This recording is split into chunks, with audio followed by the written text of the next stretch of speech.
Entre nous, c'est convivial, on n'est pas très nombreux, donc ça reste très convivial, donc n'attendez pas que j'ai parlé pour pouvoir commencer à boire un petit verre, ça fait du bien, manger un petit morceau de beurre, ça fait du bien aussi, donc profitez-en, et je vous dis à tout à l'heure pour le discours.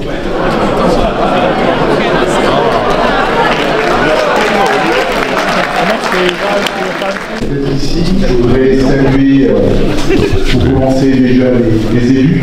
Je salue Paul Chou qui me rejoindra tout à l'heure, qui sera en tant que président de la Fédération et aussi en tant que représentant de la Grand Est. Je salue Isabelle Collinger, vice-présidente de la collectivité européenne d'Alsace. Je salue le président de la comité de la place d'Orne, Charles Denis, tu es.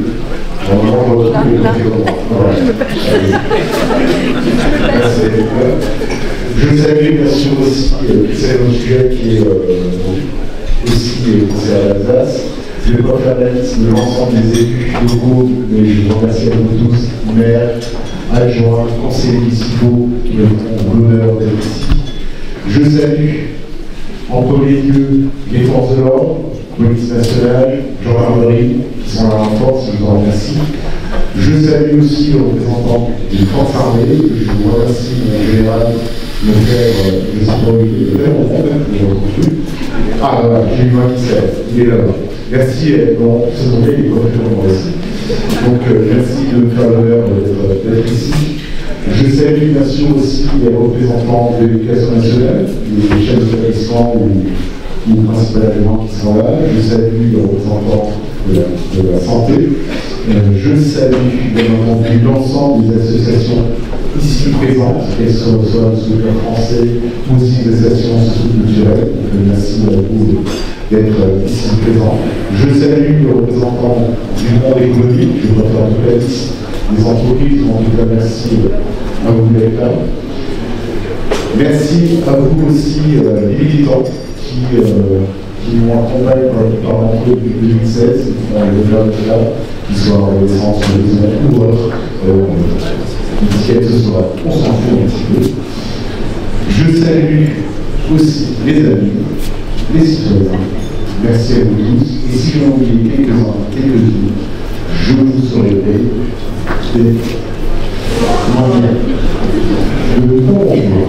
voilà. Vous êtes nombreux en tout cas, ça fait chaud au cœur. Je pense à vous une marque d'estime, de reconnaissance, d'honneur, et j'ai beaucoup plaisir de vous accueillir ce soir. Ce soir est un moment un peu particulier, je joue cette tradition cérémonie des feux en fin de mois de janvier. C'est aussi une manière de clôturer ce mois de janvier. Toutes les cérémonies auxquelles nous avons déjà pu participer, c'est surtout le moment aussi de se retrouver entre nous tous, passer un bon moment, pouvoir discuter, s'échanger, se rencontrer aussi, puisque c'est aussi quelque chose de ces moments où la convivialité est passée. Comment commencer cette année 2024 sans parler déjà de 2023? Vous me permettez de faire un petit bilan, j'espère, très rapide. Je n'ai pas écrit grand-chose, mais j'ai beaucoup d'imagination, j'en suis désolé. L'année 2023 qui a été encore une année bien particulière, comme nous l'évitrons depuis 2020, 2021, 2022. 2020, c'était la crise de la vie, qui n'est pas encore tout à fait finie, il ne faut pas l'oublier non plus. 2023, c'est encore une année où on a vu 7 ans, la violence sur le monde. Nous avons bientôt arrivé au triste anniversaire de 2 ans de guerre en Ukraine. On voit des tensions. L'Azerbaïdjan, Arménie, un conflit au Moyen-Orient qui s'étend. Et permettez d'abord avoir des pensées pour l'ensemble des victimes, surtout civiles, qui sont majoritairement dans ces cas-là les victimes, qui demandent qu'une seule chose, c'est comme nous de vivre paisiblement. Ils sont bien moins souvent les intérêts de certaines minorités qui leur font subir ces enfants de Sud. Je pensais vous voir. 2023 aussi une année sur laquelle nous devons faire face, une fois de plus, à l'inflation. On a tenu bon, malgré tout. C'est vrai que dire ça, avec des problématiques que vous rencontrez, que vous soyez citoyen, chef d'entreprise, responsable de collectivité, les difficultés auxquelles vous devez faire face, je veux parler des hommes, malgré tout, la France, nous sommes beaucoup faire plutôt bien sorti par l'ensemble de voisins européens. Et c'est une année aussi très particulière du point de vue politique. Alors je vous dis ça en tant que parlementaire, je vous jure que je préfère être là que dans l'hémicycle, je vous garantis. Mais malgré tout, malgré le contexte politique de la chaotique, sachez que c'est une année qui était très riche en textes législatifs. Réforme, des réformes du ministère de la Justice, loi de programmation militaire, loi de programmation du ministère de l'Intérieur, loi sur les énergies renouvelables, loi sur le nucléaire, loi sur le plein emploi, loi sur le bien vieillir en France, toutes ces lois-là qui sont passées 149.3. Je l'insiste, 149.3. Et souvent on oublie toutes ces lois sur 149.3, en fait les seules lois sur lesquelles ils ont passé en 49.3, c'était les lois budgétaires. Ils sont en titre de 10 maintenant, puisque si je compte le PS 2023 et 2024, et c'est que sur ces lois-là qui a été passé par 49.3, il y a quand même eu un vote, puisqu'elles ont été votées au Sénat. Donc la démocratie, c'est légalisé. Et juste pour une petite bonne histoire, pour ceux qui s'en souviennent, Michel Rocard avait utilisé 54 fois en 2 ans. On va battre son record. Des réformes aussi qui ont bouleversé le pays, mais qui étaient essentielles. Une réforme des retraites, c'est vrai que vous avez marqué en début d'année, qui a fait l'objet aussi de nombreuses manifestations. Mais aujourd'hui, vous constatez, avec le recul, et tout le monde est bien conscient que cette réforme était nécessaire. Mais il y a encore du travail à faire, notamment sur la pénibilité. D'ailleurs, je salue les représentants des organisations syndicales qui ont toujours voulu garder le dialogue, continuer à garder le dialogue avec moi, et je m'en réjouis. Des lois aussi qui ont pu porter débat, comme la loi sur l'immigration, que j'ai votée, et qui sont devant, je revoterai. Pour deux raisons. La première raison, c'est que l'immigration, ce n'est pas l'exclusivité du Rassemblement national. La deuxième raison, c'est que nous autres sommes face à un flux migratoire. Et on va se dire les choses comme elles sont, il ne va pas baisser. Il ne va pas baisser. Et par rapport à ça, il faut qu'on puisse s'armer. Et je trouve que c'est normal que dans notre pays, à un moment donné, on se pose aussi la question, sans mettre en cause de volonté d'accueil, aussi que les gens qui viennent dans notre pays veulent vivre dans nos principes, dans nos valeurs et dans nos traditions. Et je trouve que c'est normal que ce soit des outils nécessaires. Après, certains se sont élus de ce vote, vous l'avez souvent savoir, non pas pour ce qu'il y avait dans la loi, mais parce qu'un jour, il y a une dame qui est arrivée, qui s'appelle Marine Le Pen, qui a dit cette loi est conforme à mes idéologies. Très bien, je me félicite, Marine Le Pen est d'accord pour certaines délégations aux migrants. Je me réjouis que Marine Le Pen est de nouveau d'accord avec la LE. Je me réjouis que Marine Le Pen a acté pour la première fois dans une loi le principe de la légalisation. C'est vrai que le Rassemblement national doit changer de loi. C'est plus vraiment ce qu'ils sont de la vie.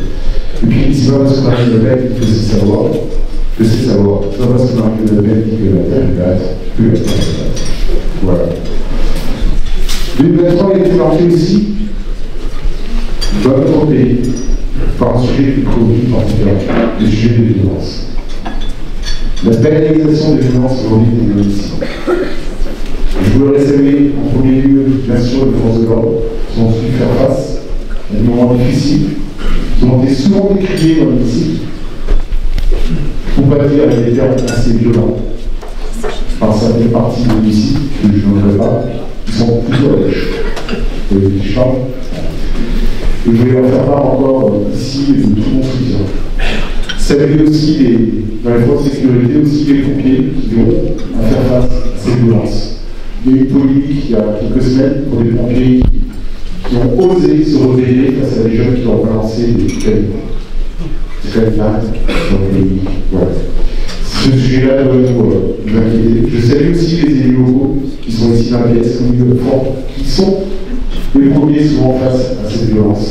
Bien démunis souvent, et je veux leur faire part de tout mon soutien. Donc, le bilan du 3 qui est un bilan bien mitigé, mais malgré tout on avance. Et chaque année on se dit, allez, l'année prochaine sera mieux. On va dire que ça commence bien. La situation internationale n'est pas plus réjouissante. On va essayer les choses comme elles sont. Je vois la même tension. Et une attention particulière à ce qui se passe aussi dans le Pacifique. L'affrontement indirect entre les États-Unis et la Chine, qui doit nous inquiéter. Une situation au Moyen-Orient toujours pas stabilisée qui a une tendance assez grande. On voit aussi s'agglomérer aujourd'hui des pays entre eux, la formation des BRICS, qui doit aussi nous interroger. Et qui nous interroge notamment, ce qu'on a fait dans la loi de programmation militaire, et je salue aussi les forces armées ici présentes, nos conflits, la vision des conflits de demain, va changer. Pas va changer la même vous, mais on retrouve aujourd'hui des contextes qu'on avait pensé avoir oubliés.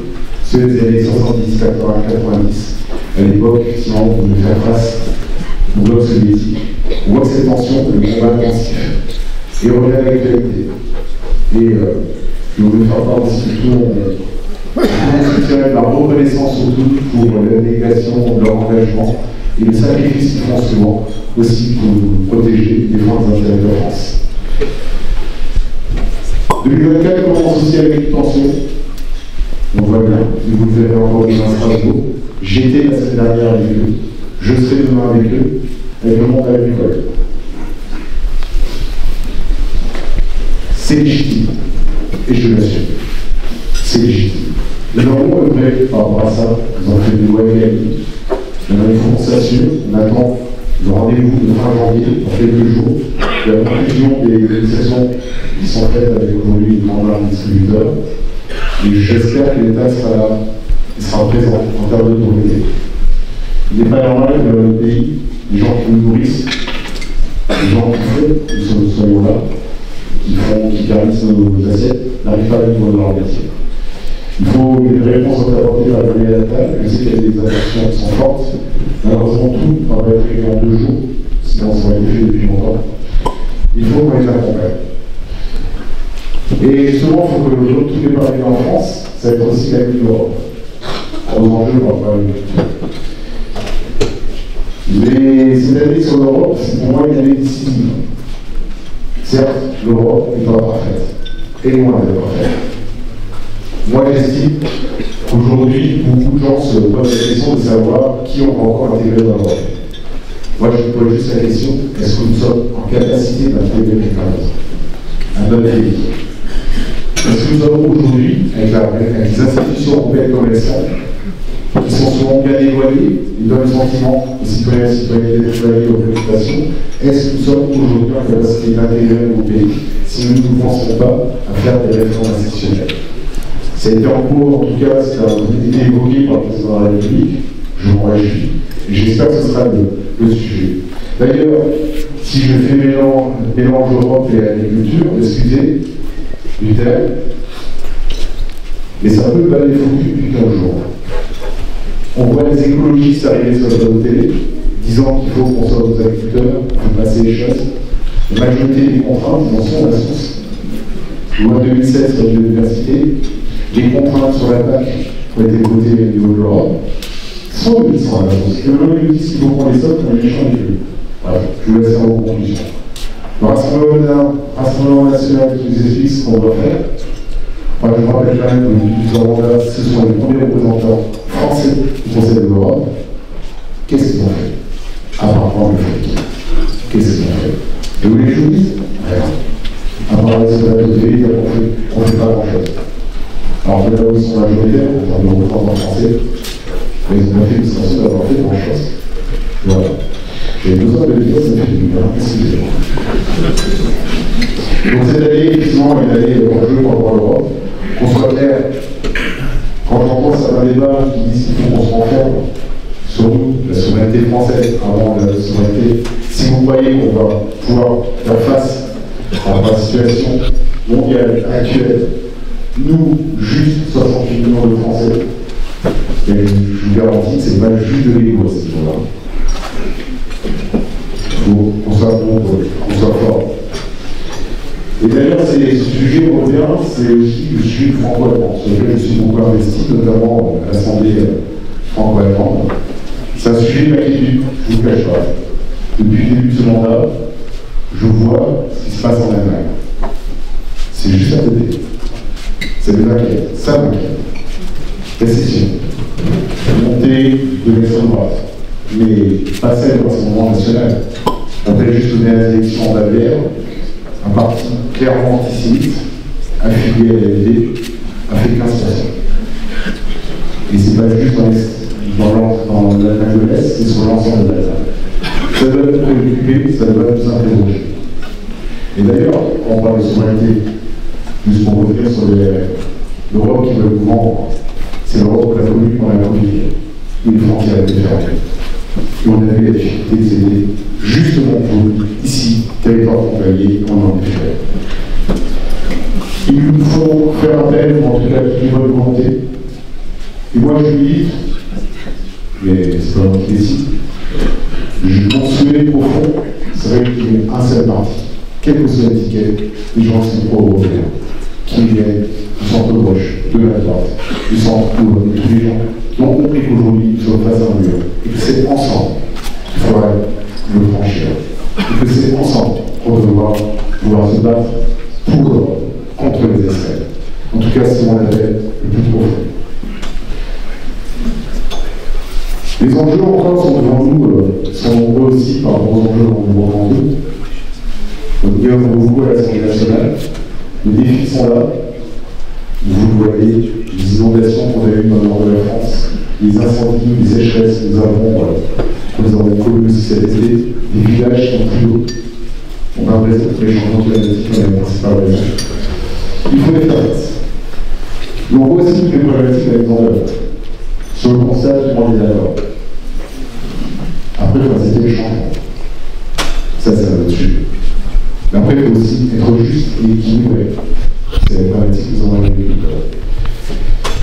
Ça va être un sujet encore sur lequel il faut continuer à œuvrer. Et je salue l'ensemble notamment des élus locaux ici, qui ont vraiment intégré ça dans la politique locale, qui en ont pris conscience. Et je vous en remercie. Et pour cela aussi, on a besoin justement de la situation locale. On sait que nous avons territoire, la chance, ça va plutôt bien.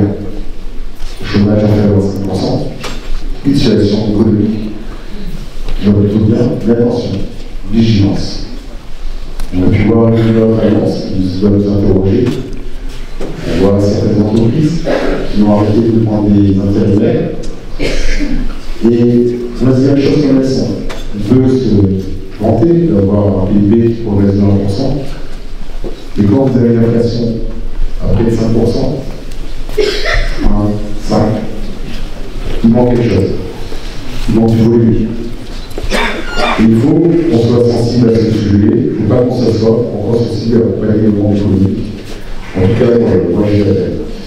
Et je voudrais saluer à ce titre-là l'action notamment des collectivités territoriales qui font que notre territoire se porte bien, parce qu'ils sont sensibles à ce sujet, et je vous en remercie. Je vais nous interroger aussi sur la France de demain. La France de demain, c'est une réforme qui doit devenir décentralisation. Et je dirais aussi déconcentration. Pourquoi déconcentration? Parce qu'on a besoin aussi que l'État soit plus présent sur le territoire. Et d'ailleurs, quand on voit le problème des agriculteurs, le principal problème qu'ils rencontrent, un des principaux problèmes parmi c'est bien l'ensemble des contraintes administratives, procédures, normatives auxquelles ils doivent faire face. Et d'ailleurs, si je vous interroge ici, vous 8 sur 10 vous y faites face. Vous êtes citoyen, chef d'entreprise, collectivité. Et je reprends les mots du président qui dit faire nation. Oui, il faut qu'on fasse nation. Mais faire nation, c'est aussi redéfinir la confiance. La confiance que le citoyen doit avoir à l'État, et je dirais plus loin, d'abord commencer par la confiance que l'État doit exprimer à ses citoyens. Nous sommes aujourd'hui dans une politique, je cherche le mot, bouillie, voilà, c'est une bouillie, de normes normatives, de contraintes administratives, de procédures, souvent des administratifs, et je dis, je suis, qui sont plus aux mains des politiques, et qui font aujourd'hui chaque contrainte. Je trouve cet exemple, les élus locaux de l'Alsace du Nord ont eu cette intelligence collective de faire un schéma, un 500 des membres de changement sur l'ensemble du territoire. C'est logique, mais sans bassin d'emploi, bassin de consommation, c'est juste de l'intelligence. C'est de l'évidence. Et on a enregistré ce schéma. Et comme je l'ai dit à Dominique Faure, à l'époque, le ministre de l'Unité territoriale, excusez-moi pour le mot, mais je ne vais pas donner votre mot, on a rejeté juste un putain de schéma. Un schéma qu'ils ont fait pendant 6 mois, on a juste rejeté. Et ça, c'est vécu par plein de monde. Tu sais, j'ai entreprise. Je pense qu'aujourd'hui, cette demande de simplification des normes et des contraintes, il faut qu'elle soit effective, c'est et ça, la preuve qu'elle est bien abordée en libérant, donnant la confiance. Laissons faire les gens qui savent. Aujourd'hui, les contraintes sont déconnées. Tout le monde va aller dans le bon sens. On connaît les enjeux. Alors laissons faire les acteurs. Déconcentration, donner plus de pouvoir au préfet. Il est quand même assez imaginable qu'aujourd'hui, nous subissons en savoir une décision. Je ne vous parlerai pas des ARS parce que j'en ai ça ce soir. Et on va pourquoi. Il serait assez extraordinaire, on aurait ces États qui imposent des décisions sur lesquelles le préfet n'a même pas la main. Il faut qu'on retrouve la confiance à ce travers-là. Le premier acte de confiance que doit faire, c'est l'État, ses services, vis-à-vis des citoyens, des élus, des chefs d'entreprise, de l'ensemble des acteurs de notre pays. Faire nation, c'est le sujet aussi de l'éducation. Et je vais revenir sur les violences de Naël. Le moyen d'âge des jeunes qui étaient dans la rue, c'est 17 ans.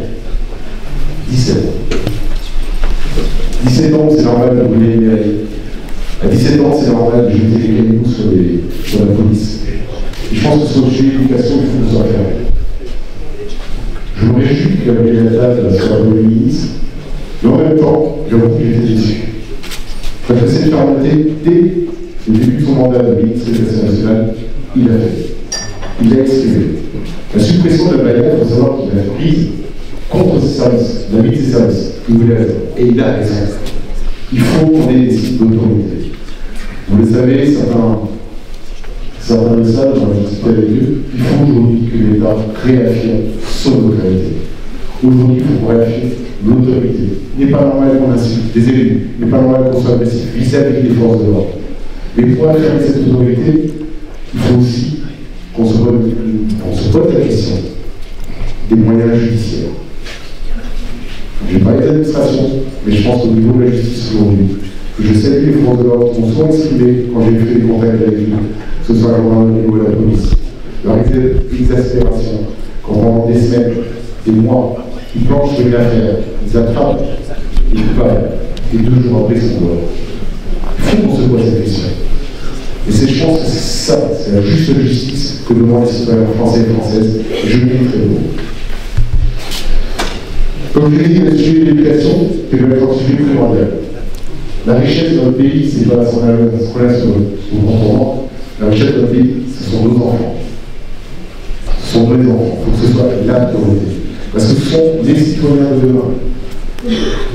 Dans 10, 20 ans, et dans 5, pour certains, ils seront là devant nous. Ils seront là, ici. Ce sont les décideurs de demain.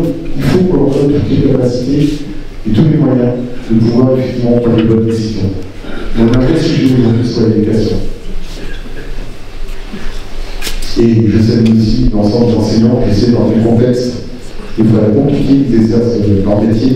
J'ai eu l'occasion, c'est assez exaspérant, de voir 3 semaines après leur rentrée, une amie qui aime profondément son métier, qui rend l'histoire assez pour l'ampleur dans les bras, et qui dit Vincent, encore une fois de ma vie, je pense arrêter mon métier. Et je pense que ça, il faut se poser une question. On doit le faire pour nos enfants, mais aussi pour reconnaissance pour nos enseignants. Le sujet de la santé, il va être piloté et il faut qu'on réforme encore.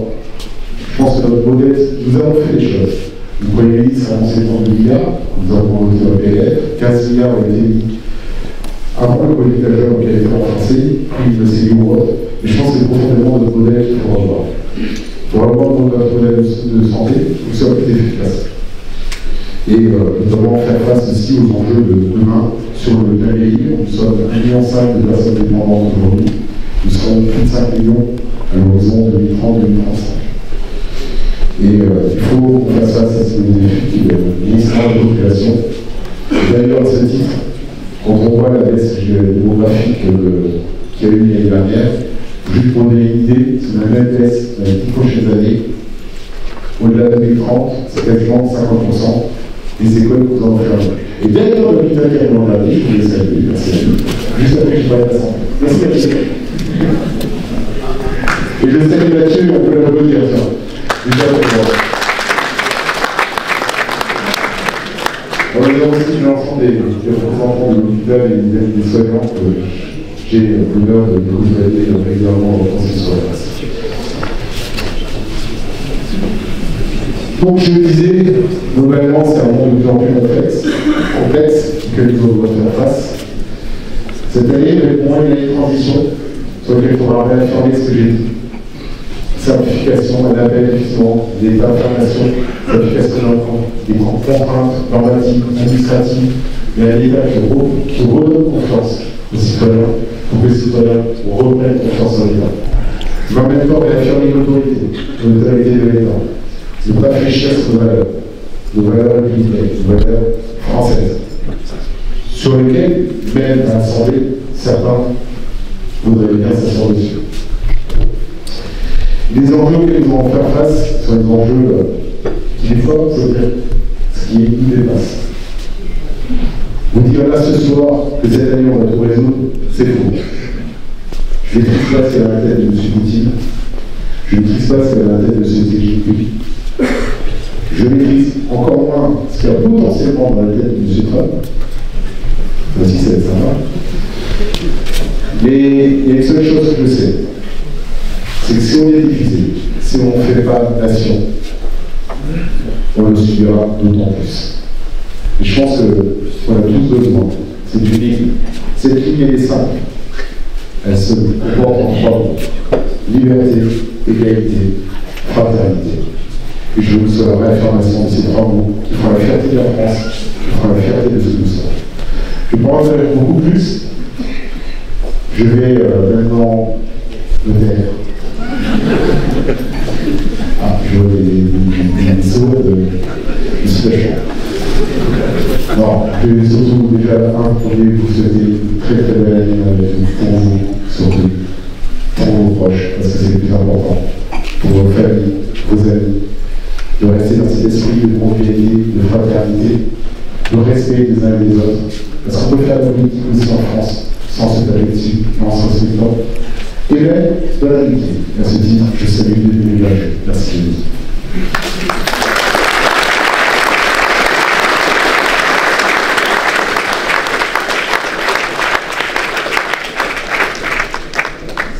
C'est avec cette image-là, et c'est dans cet esprit-là, en tout cas, que j'aborde 2024.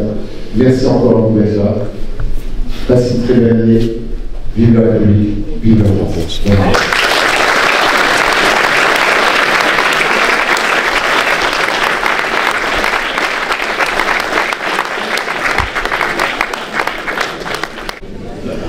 Là, j'ai fait le coup, mais en fait, tout ce que je vous ai dit, je ne peux pas le faire sans certaines personnes. Je vais appeler ici Philippe, Aurélia, Nicolas.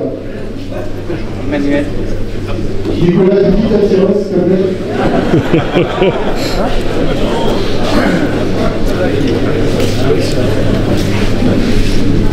Donc voilà, mes collaborateurs que vous rencontrez fréquemment, je vais les saluer parce que sans eux, c'est pas possible, je ne peux pas le faire. Je vais aussi saluer Diane, qui est ma collaboratrice à Paris, et qui n'est pas là ce soir. Et je voudrais saluer en particulier une personne parce que si demain je me casse une jambe. Non, non. Si je fais le cours sur un circuit de Formule 1. Si Marie Platru, mais c'est que vous aurez. Je vous présente, pour ceux qui ne la connaissent pas, Emmanuel Paris, la suppléante.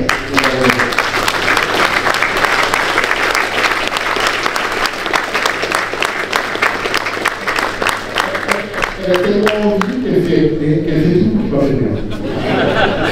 Du check-up. Voilà, donc merci à vous et voilà, donc les gens que vous pouvez contacter dans la soirée qui sont là. Je sais qu'il y a certaines personnes qui ont des doléances, on doit prendre rendez-vous. N'hésitez pas à aller les voir, ils sont là pour ça aussi, pas que pour celle mais aussi.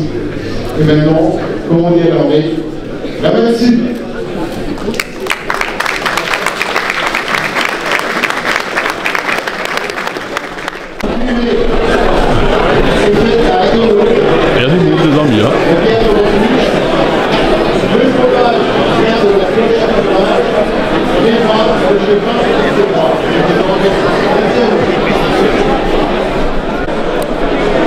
So, les amis, ça c'est les vœux de notre député de la Comcom à Santiago en 2024. Et il y a beaucoup de monde qui se réunit ce soir à Haguenau là. Et c'est magnifique, il y a plein de gens que je connais, ça fait plaisir quoi. Donc, vraiment ça les amis là. Voilà. Tous ces gens qui sont venus là. Ouais. Et je fais un petit coucou à Quentin que j'ai rencontré avant. Quentin qui est exprès venu de Paris et qui vient travailler sur Haguenau exprès pour notre député. Quentin, t'es un bon, tu iras loin dans la vie, je le sens. Les amis, regarde-moi ça, comme on est gâtés là. C'est ici qu'il faut venir. Ah bah oui.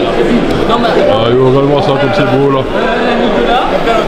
Ah voilà, j'adore. C'est seulement un carré vide. Ah voilà. Tiens, je nomme là, je le connais. Ah, mais c'est mon fils Bruno. Voilà. Madame Leroy. Ouais. Mon ami Philippe. Oh non, mon grand cœur. Le gros appétit aussi, quand même, de Philippe. Ah, il a raison. Ouais. Voilà, les amis, c'est autour de petits vlogs. Incroyable. Voilà. Bon voilà, ça les amis, c'était une super soirée. J'étais au milieu de notre député Vincent Thiébaut. Je vais dire, hé Vincent, on nous voit là un peu. Un peu. Merci de m'avoir invité. Mais je t'en prie, Jackie. Ça m'a fait super plaisir. Merci à grand Philippe, un grand merci à Philippe aussi. Et puis, je veux dire, bonne année à tous. Bonne année surtout à vous. Voilà. Et surtout, plein de belles choses pour vous et vos proches. La santé, c'est le principal. Ouais. Et restons confiants et exactement. Refaisons nation, je pense que c'est le plus important. Exactement. Et à la fin, comme petite show, Moroscut. Salut. On le scott. Salut, peace. Salut, pessoal. Les kilomètres, je peux essayer, mais c'est pas celui-là.